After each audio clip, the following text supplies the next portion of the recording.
Dose response effects of photobiomodulation therapy on muscle performance and fatigue during a multiple set knee extension exercises, a randomized crossover double-blind placebo-controlled trial. J'ai vraiment buté beaucoup de fois, mais c'est vraiment compliqué à lire. Alors, qu'est-ce que c'est? Eh bien, en gros, ils ont fait, alors ce sont des chercheurs qui ont fait une étude en crossover, randomisée, contrôlée, en double aveugle, donc le plus haut standard de ce qu'on peut faire, enfin un des plus hauts standards de ce qu'on peut faire en termes d'études scientifiques pour trouver des effets de causalité, donc trouver ce qui cause véritablement les choses. Et ils l'ont fait sur la photobiomodulation et la performance musculaire et la fatigue musculaire. Qu'est-ce que c'est la photobiomodulation? C'est un peu difficile à prononcer comme mot. Eh bien, c'est, tu sais, tout ce qui est lumière rouge, dont on parle depuis un moment, dont j'ai parlé sur ma chaîne d'ailleurs, en Insta TV aussi, si jamais tu veux aller faire un tour. Et c'est toute cette lumière rouge là qui est censée en fait t'aider à mieux récupérer ou à faire de meilleures performances sportives. Et ça pourrait sembler être bizarre comme truc, ça pourrait sembler être, comment dire, mais comment la lumière rouge pourrait nous aider à faire, des meilleures choses en termes de performance sportive. Eh bien, ça aide en fait à la génération d'ATP en nettoyant, si j'ose dire, ou en activant, c'est un peu comme tu veux, mais en tout cas, ça permet d'agir sur un des complexes des mitochondries. Donc les mitochondries, ce sont celles qui produisent l'ATP, qui s'appelle la cytochrome C oxydase, qui est réceptive à certaines longueurs d'onde qui sont notamment de la lumière rouge, souvent faite dans ce genre d'études. C'est le cas par exemple avec des lasers, parce que comme ça on est sûr d'avoir comment dire, une longueur d'onde qui soit parfaite. Mais on peut aussi l'obtenir avec des LED. Moi notamment, j'en ai une avec des LED. Bref, donc ils ont fait ça. Et qu'est-ce qu'ils ont fait? Ils ont pris en fait, ils ont fait un leg extension, basiquement, hein, en isocinétique. Donc en isocinétique, donc ils ont pris des gens, ils leur ont fait faire des leg extension en isocinétique. Comment dire? L'isocinétique, c'est la vitesse, elle est prédéterminée. D'accord? Et il faut juste forcer le plus possible. D'accord? Il faut forcer à balle contre une vitesse qui est prédéterminée. Donc, il y aura certaines personnes qui vont réussir à forcer vraiment à fond pendant tout le long du mouvement, et puis il y en a qui vont réussir, même si elles forcent à fond, à avoir moins de force, basiquement. C'est un peu comme ça qu'on a des résultats. Qu'est-ce qu'ils ont fait aussi? Eh bien, ils ont appliqué cette photobiomodulation, ces lasers en fait, aux cuisses, aux quadriceps, exactement, je crois que c'est le vaste latéral, bref, on s'en fout, mais en tout cas, ils ont appliqué ça sur les jambes, sur le membre inférieur, au niveau des cuisses des gens, 6 heures avant. Donc il y a eu une condition où c'était 6 heures avant, parce que il faut un certain temps pour l'activer, cette cytochrome C oxydase. Et ils ont déterminé, alors ils expliquent bien pourquoi ils le font et tout, que ce serait optimal de faire comme ça. Et ils ont quand même testé aussi juste avant l'exercice. Ils ont utilisé 3 puissances, on va dire, hein, 3 puissances différentes qui allaient croissant, et ils ont regardé ce que ça donnait. Et alors, ils se sont rendus compte que il n'y avait pas vraiment d'effet sur la... Enfin, il y a potentiellement des tout petits effets sur le maximum de force que tu peux exercer.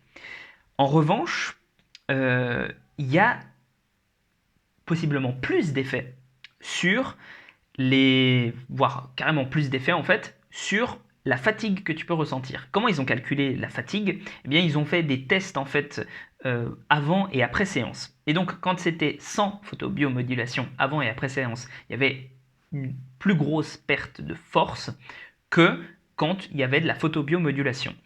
Il faut savoir que ce RCT, enfin cette étude, elle ne, comment dire, elle ne reflète pas forcément ce qui se fait dans la recherche. Normalement, on a une augmentation des performances, mais ils expliquent que c'est peut-être dû, parce qu'il y a une autre étude qui a fait à peu près ça, que c'est peut-être dû en fait au fait d'avoir utilisé une machine justement isocinétique où on ne pouvait pas forcer à la vitesse où on voulait.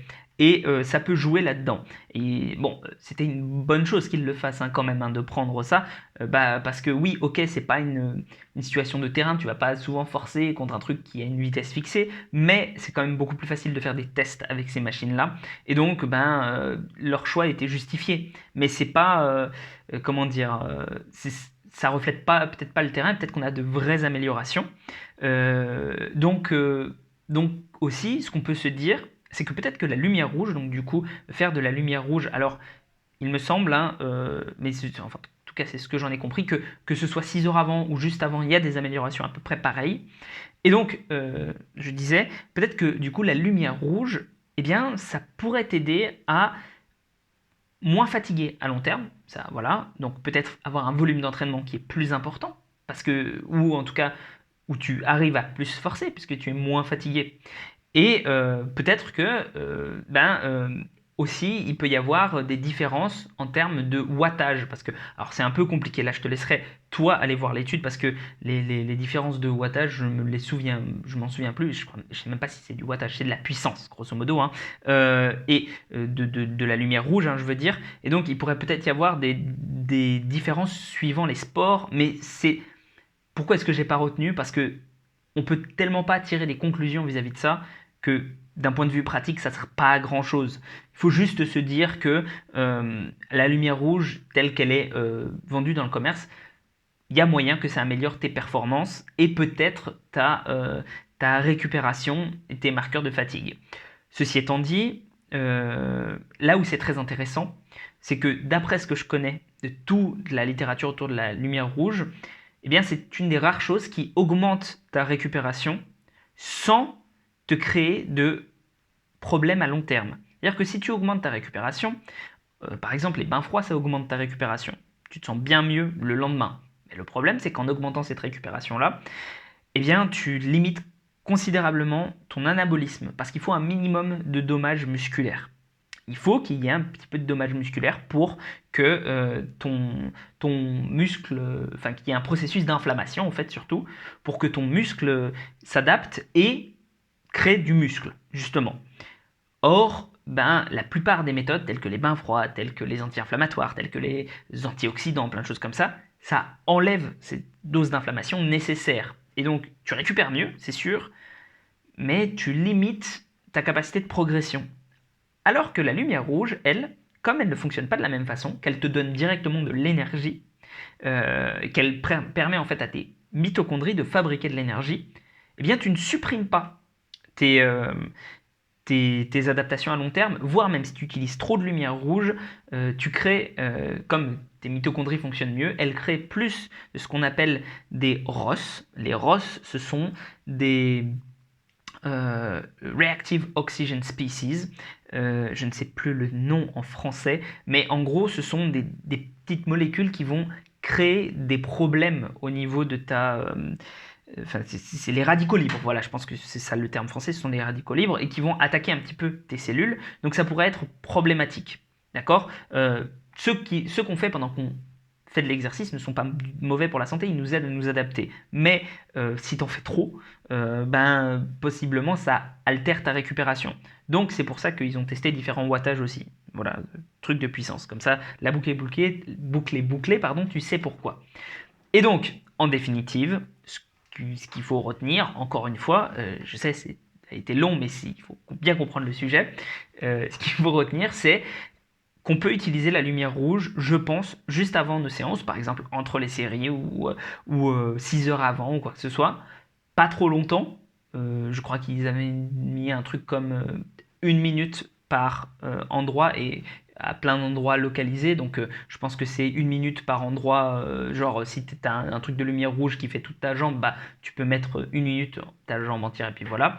Sur les muscles que tu vas travailler. Et ça, potentiellement, ça peut t'aider. On pourrait même se dire que comme ça aide à la récupération, ou en tout cas que ça annule un peu la fatigue, eh bien peut-être qu'on peut le faire même à côté des séances pour mieux récupérer. Voilà. J'espère que ça t'aura plu. C'était un petit peu long, encore une fois, comme review d'études, mais il fallait être un peu complet. Je te conseille de la lire parce que je la trouve bien faite. Elle est un peu compliquée à comprendre, mais elle est bien faite et je mettrai comme d'habitude son lien en description.